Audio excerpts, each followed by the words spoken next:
Let's take a brief look at the future of work and business, according to this view of the sci-fi movie, Her. In a futuristic setting, far away from the dystopian premise of a world overtaken by violent robots and post-apocalyptic events, this movie presents us with quite a refreshing narrative about some of the implications of technology on the human species, and it does so by describing a few key elements that human society may ultimately end up considering of the utmost value in the future. The movie's premise is carried through by the story about a man named Theodore, whom, as it's visible from the very beginning, has a pretty comfortable lifestyle in a spacious apartment in the city, as does his friend Amy. So we'll be focusing on what types of industries and human skills could possibly afford this type of comfortable living in the future, according to the movie's narrative. Theodore works as a writer by creating meaningful letters for people with modern and busy lives. People who don't necessarily want to make the time, or simply aren't interested in investing themselves in the relationships they're supposed to nurture and care for.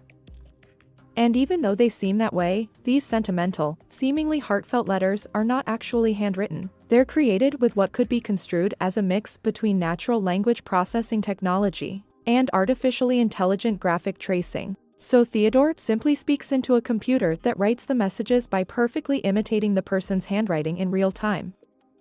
So the movie presents us with the possibility of quite an interesting point in human existence. A point where emotions are no longer about the people who feel them, but rather about the potential to commoditize those emotions, and about selling them as packaged products, in this case, by a company in the future called beautifulhandwrittenletters.com.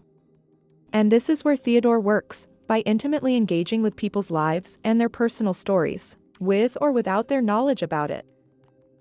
And Theodore has a close friend, Amy, who works in the gaming industry, except the types of games Amy develops don't really remind us of any type of popular video game we can spot in today's world.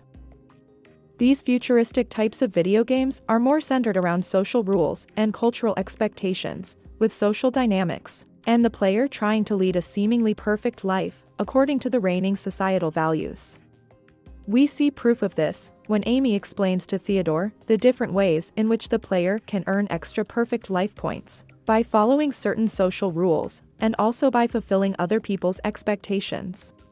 So the movie's narrative provides us with an interesting possible future for two working industries, which are also presented as fairly profitable because they seemingly allow the people who work in them to have comfortable salaries and lifestyles. One of them is an extension of an industry we already know, the gaming industry, but with quite a different focus.